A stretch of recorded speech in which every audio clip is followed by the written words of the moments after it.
You wake up one morning, head down those basement stairs, and your foot hits cold water again. After everything you spent last year, the crew that came out, the product you rolled on, the prayers you said, there it is, standing water, maybe an inch, maybe more. The smell hits you next, that damp earth smell you've come to dread every spring. You stand there in your socks, and the sinking feeling isn't just about the water. It's the weight of knowing you're going to have to deal with this again. Call somebody again. Spend money you don't have sitting around again. And you don't even know anymore what you're paying for because nothing has stayed fixed. You've mopped, you've dried, you've painted that gray waterproofing stuff on the walls. You've caulked the cracks you could see. Maybe you've even had a company come through and sell you a system for a few $1,000s. And still, come March or April, the water finds a way in. That floor, those walls, they just keep sweating and seeping and sometimes outright flooding. If that moment hits close to home, if you know exactly that feeling of standing in wet socks on your own basement floor, stay with me, because I want to show you something that changed the way I think about this problem entirely, and it cost me $9. Here's something nobody says out loud, but I will.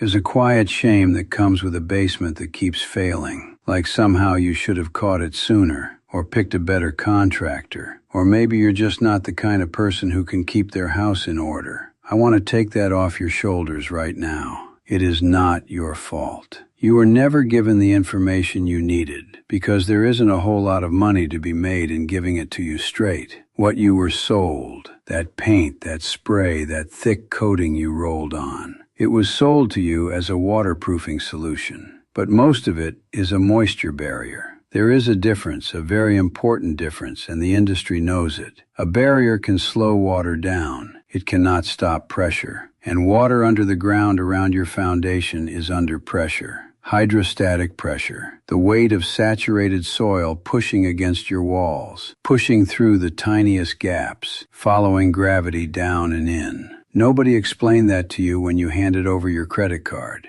They didn't have to. Because when the paint cracks, and it will crack, you'll be back. That's the business model. So before we talk about the fix, I want you to hear this clearly. You are not bad at being a homeowner. You were just given the wrong tool for the wrong problem. That stops today. My name's Walt Hollis. I've been sailing solo offshore for going on 35 years. When you're out there, really out there, 3 days from any port, and a seam starts weeping, you don't call anybody. You fix it or you sink. Simple as that. I've dealt with hull breaches in the North Atlantic, deck leaks in the Pacific, water ingress in conditions that would make most folks go pale. You learn fast, and you learn for keeps.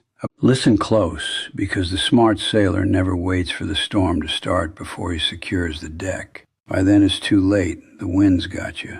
Right now things may feel calm enough. But hard times don't send a warning flare. They hit fast, and they hit the unprepared hardest. I've seen it, I've survived it, and I packed everything I know about weathering rough water into one guide, so you're not caught flat-footed. Every day you put this off is a day you can't get back. Don't wait until the waves are over the rail. Scan that QR code on your screen right now, or tap the link below.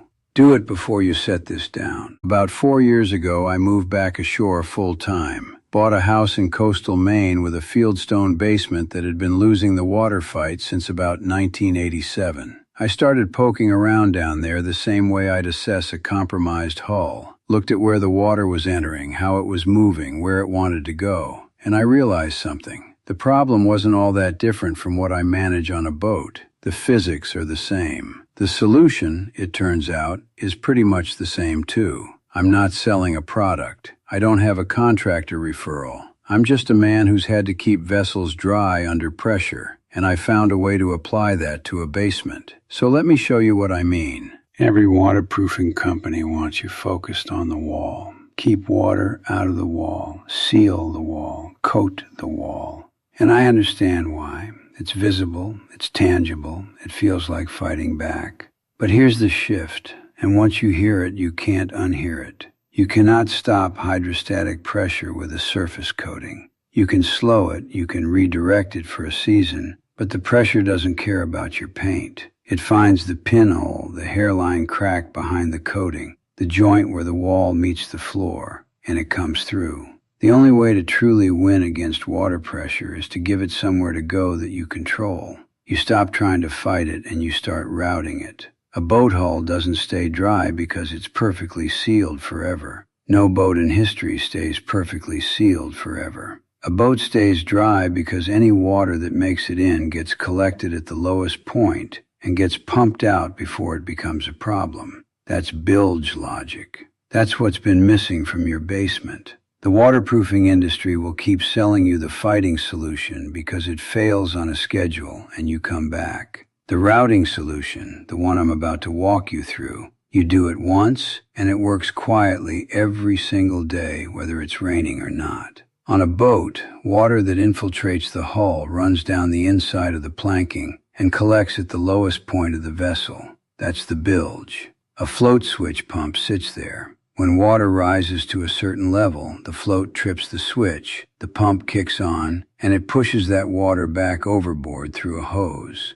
The bilge doesn't care how much water comes in, it just keeps clearing it. The basement version of this is almost identical. Water infiltrates through the walls, especially at the base where the wall meets the floor. That's your most common entry point, and it's the point of least resistance. Instead of trying to block it there, you cut a shallow channel, a relief channel, right along the inside perimeter of that wall-to-floor joint. That channel acts like the inside of a hull. It catches the water that's coming through and gives it a path to travel. That path leads to one corner, the lowest corner of your basement, where your sump pit sits. The water travels the channel, drops into the pit, and a pump sends it outside.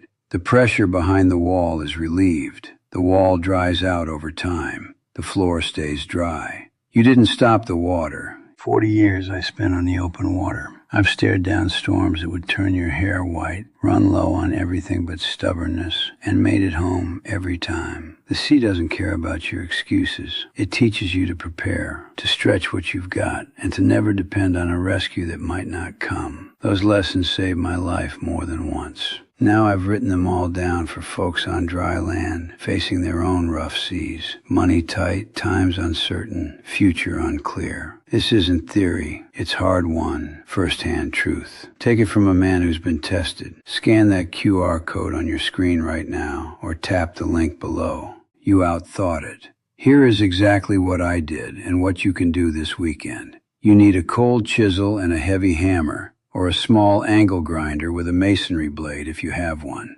You're going to cut a channel about 1.5 inches wide and 1 inch deep along the base of your basement walls, right at the seam where wall meets floor. The whole perimeter all the way around. At the lowest corner, dig or have dug a sump pit about 18 inches across and 2 feet deep. Line it with a perforated plastic bucket or a proper sump liner from any hardware store, $10 or less. Set a 1/3 horsepower submersible sump pump with a float switch in that pit. I used a Wayne brand unit, cost me about $65, has never failed in 4 years. Run a discharge pipe up and out through the rim joist to daylight, sloped away from the house. Then here is the $9 part. Marine epoxy, 2-part, from any chandlery or hardware store. Mix it, press it into the wall floor joint above the channel. Not to seal the channel shut, but to direct water down into it rather than spreading across your floor. Don't use hydraulic cement there. Don't use regular caulk. Marine epoxy flexes, bonds to damp concrete, and it doesn't crack when pressure changes. Cover the channel with a thin strip of perforated drain mat, the kind sold for French drain systems, so the channel stays clear of debris. That is the whole system. Chisel, pump, marine epoxy, drain mat. Now, I'm going to be straight with you, because that's the only way I know how to talk. This system works for the vast majority of basements dealing with typical seasonal groundwater and hydrostatic seepage. If you have a structural crack, one that's wide, diagonal, and shifting, that's a foundation issue, and you need an engineer's eyes on it before anything else. If you're on a very high water table, like a low-lying property that floods from the surface down, you may need a larger pump capacity or a second pit. And this is important. Add a battery backup to your pump. It is a $30 to $50 add-on, and it means that when the power goes out in the middle of a storm, which is exactly when you need that pump most, it keeps running. Don't skip the backup.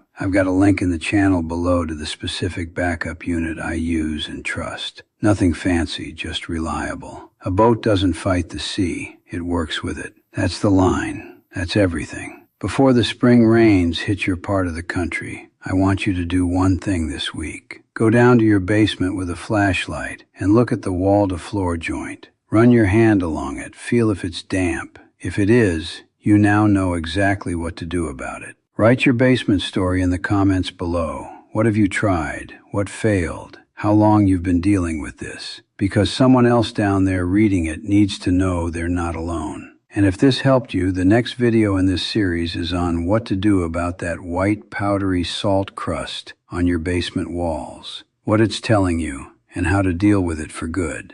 I'll see you there.